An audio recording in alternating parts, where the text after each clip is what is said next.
నమస్కారం గురుగారు. నమస్తే అమ్మా. గురుగారు, చాలా మంది శ్రావణం వచ్చిందంటే శ్రావణం అయిపోయేంత వరకు కూడా మాంసాహారం తినరు. ఎందుకు అసలు? అంటే శ్రావణంలోనే ఈ మాంసాహారం ఎందుకు తినకూడదు? అసలు తినొచ్చా, తినకూడదా?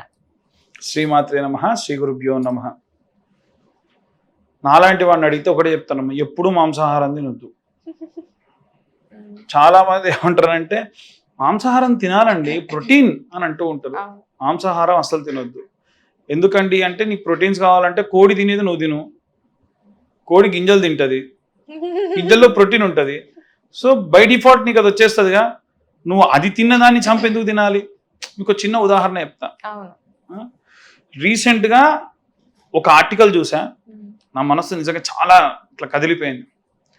ఒక అడవంతా తగలబడ్డదంట. ఆ అడవిలో వెతుకుతూ ఉంటే ఒక పక్షి తన 2 రెక్కలు ఇలా చాపి ఒక గూడు నెక్స్ట్ ఉంటుంది. నెక్స్ట్ అంటే ఏమంటారు దాన్ని, గూడు కట్టినటువంటిది, దాన్ని ఇలా కప్పుకొని అలా చచ్చిపోయింది, కాలిపోయి. వచ్చిన వాళ్ళు ఇలా ఓపెన్ చేసి వస్తే కిందని గుడ్లు ఉన్నాయి.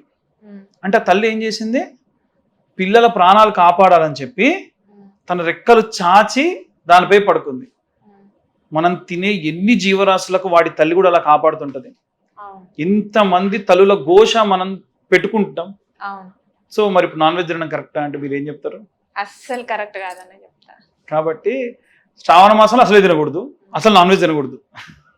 శ్రావణ మాసంలో ఎందుకంటే అన్ని దేవతారాధనలు అప్పుడే జరుగుతాయి. శ్రావణ మాసంలో మంగళగౌరి నోములు, అలాగే శ్రావణ మాసంలో వరలక్ష్మి వ్రతాలు, శ్రావణ మాసంలో శ్రావణ సోమవారాలు, శ్రావణ మాసంలో శ్రావణ శనివారాలు. సో ఇంక ఏ వారం ఆగింది? శుక్రవారాలు, శుక్రవారము, మంగళవారము, సోమవారము, శనివారము. ఆదివారం నాడు అసలే తినకూడదు. ఎందుకనంటే సూర్యాష్టకంలోనే ఉంది, స్త్రీ తైల మధుమాంసాని సంచజేద్యో రవేర్దినే నవ్యాదీశోక దారిద్ర్యం సూర్యలోకం సగచ్చతి. ఆడవాళ్ళను తాకిన ఆదివారం నాడు తలకు నూనె పెట్టినా, మధుమాంస భక్షణ చేసినా, మనం తెలవక చేసిన కొన్ని పాపాల వల్ల 9 రకాలైనటువంటి లోకాల్లోకి ప్రవేశం లేకుండా ఉండేంత దోషం వస్తుంది. అలాంటప్పుడు నువ్వు గనక ఆ రోజున కనీసం ఆదివారం నాడు నియమనిష్టలతో ఉంటే ఈ 9 లోకాల్లోకి పోకుండా చేసినటువంటి తప్పు కూడా సూర్య భగవానుడు వదిలేసి సూర్యలోక ప్రాప్తి కలుగుతుంది. కాబట్టి ఆదివారం నాడు అసలే తినకూడదు. సో అసలు ఏ రోజు తినకూడదు. ఈ శ్రావణ మాసం అసలే తినకూడదు. ఎందుకు అంటే శ్రావణ మాసంలో మనం ప్రాణం పోయకుంటే మాయ, ప్రాణం తీయకూడదు. శ్రావణ మాసంలో చేయవలసిన పనులు ఏమిటంటే అసలు ముఖ్యంగా ప్రాణం పోయాలి. మనం గర్భిణీ స్త్రీలు ఎవరన్నా ఉన్నారనుకోండి, ఇంతవరకు నాకు తెలిసి ఈ విషయం నేను ఏ ఛానల్కి చెప్పలేదు, ఇక్కడే చెప్తున్నా. ఎవరైనా పిల్లలు పుట్టాలి అని ఎదురు చూస్తున్న వాళ్ళు ఎవరన్నా ఉంటే ఈ శ్రావణ మాసంలో ఎవరన్నా మీకు తెలిసినటువంటి వాళ్ళు గర్భిణీ స్త్రీలు ఉంటే వాళ్లకు పాల పదార్థాలు కానీ ఏవైనా సరే పౌషక ఆహారం కానీ ఇవ్వండి. దాని వలన మీరు మళ్ళీ ఎవరైతే గర్భం కోసం చూస్తున్నా వాళ్ళ గర్భం అందుతుంది. ఎంతో గొప్ప విషయం కదా ఇది. ఇంకొకటి, చెట్లు నాటాలి, చెట్టు కొట్టొద్దు. చెట్లు ఎన్ని నాటితే అంత. ఒకవేళ ఇంట్లో ఏ బిల్డింగ్ కన్స్ట్రక్షన్ జరుగుతే చెట్టును కొడితే 10 మొక్కలు నాటాలి, అది పెరిగేటట్టు. ఏ రోడ్డు పక్కన నాటితే ఎవడో వచ్చి కొట్టేస్తాడు, తొక్కకుండా వెళ్ళిపోతాడు. మనం అపాత్ర దానం చేయకూడదు, పాత్రతతో కూడినటువంటి దానమే చేయాలి. కాబట్టి చెట్లు కూడా ఎక్కడ పెరుగుతాయి, ఎక్కడ నీళ్లు పోసినా పోయకున్నా పెరుగుతాయి అనేటువంటి ప్లేసెస్ ఉంటాయి కదా, అక్కడ ఒక 10 మొక్కలు నాటాలి. ఒక చెట్టు కొట్టేస్తే అది శ్రావణ మాసంలో నాటితే ఇంకా మంచిది. దేవాలయాల్లో వీలైనంత వరకు లేదా ఆధ్యాత్మికంగా చెప్పేటువంటి ఇట్లాంటి విషయాలు ఏమైనా ఉంటే వినాలి. వీలైతే అలాంటి విషయాలు ఇంకో నలుగురికి పంచాలి.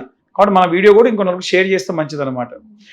కాబట్టి ఇంకోటి ఏంటంటే వీలైనంత వరకు కూడా గురువుల సాంగత్యం చేయాలి. ఎక్కడైతే గురువులు ఎవరన్నా పూజ్యులు ఎవరన్నా ఉంటే అలాంటి గురువుల యొక్క సాంగత్యం చేయాలి. వారితో వారు చెప్పేటువంటి భాష్యం వినాలి. అంటే మనందరికీ కొన్ని శ్లోకాలు వచ్చు, కొన్ని రకాల మంత్రాలు వచ్చు, అర్థం తెలియదు, చెప్తూనే ఉంటాం. ఇలాంటి సమయంలో ఏం చేస్తారంటే కొంతమంది గురువులు వాటి యొక్క భాష్యం చెప్తారు, అర్థం చెప్తారు. అప్పుడు ఏం చేయాలి, ఈ రీల్స్ చూడకుండా అడవైనవని చూడకుండా వీలైతే వెళ్ళి ఏం చేయాలి, వారు చెప్పేటువంటి పురాణ ఇతిహాసాల యొక్క అర్థాన్ని వినాలి. ఏమవుతుందండి అంటే మన పురాణాలు, ఇతిహాసాలు, శ్లోకాలు, గ్రంథాలు అన్నిట్లో కూడా మనం ఉద్ధరణ చెందేటువంటివే ఉంటాయి. ఉదాహరణకు మన కళ్ళ ముందు ఒక వ్యక్తి ఇబ్బంది పడుతూ ఉంటే తనకి సహాయం చేశారనుకోండి, వాడు మీ దాకా వచ్చి సహాయం అడిగేదే 7 జన్మలలో ఏ జన్మలో వాడికో మనం రుణం ఉంటాం.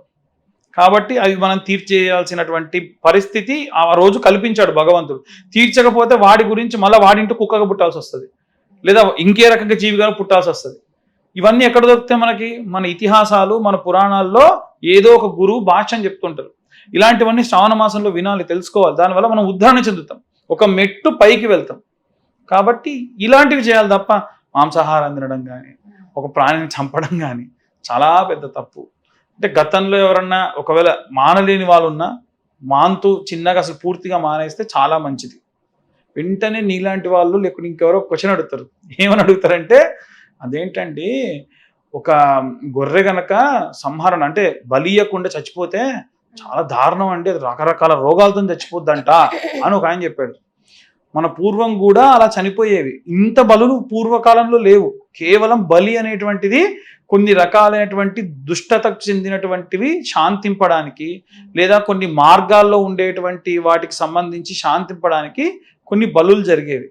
మిగిలిన సమయాల్లో ఆ మేకలు కానీ అవన్నీ న్యాచురల్ డెత్ అయ్యేవి. వాటిని ఏం చేస్తారండి అంటే తీసుకెళ్లి పొలాల్లో తవ్వి పాతి పెడతారు. అది గొప్ప ఎరువు తెలుసా? మీకు ఎగ్జాంపుల్ తెలవాలి, బాగా అందరికి బాగా నోటెడ్ కావాలి అంటే చెప్తున్నా. దృశ్యం సినిమా చూసిరా వెంకటేష్ది? దాంట్లో లాస్ట్కి ఏం చేస్తారు? పందిని తీసుకొచ్చి తవ్వి పెడతారు. ఎందుకంటే ఎరువురా, ఇది ఎరువు కోసం తవ్విండు, దీని శవం అంటారేంద్రా వీళ్ళందరూ అంటారు. సో అది ఎరువు. న్యాచురల్గా చనిపోయినటువంటి గేదెలు కానీ ఆవులు కానీ చనిపోతాయి కామన్గా. వాటిని తీసుకెళ్లి పొలాల్లో పాతి పెట్టుకుంటే అసలు ఈ దరిద్రపు రసాయనాలు ఏవి అవసరం లేకుండా మంచి ఉత్తమమైనటువంటి ఆ యొక్క పంట అనేది పెరుగుతుంది. ఇది ఎంతమందికి తెలుసు? చంపేయాల్సిందే, బలియాల్సిందే, ఆ కటికి కొట్టుకు పంపించాల్సిందే.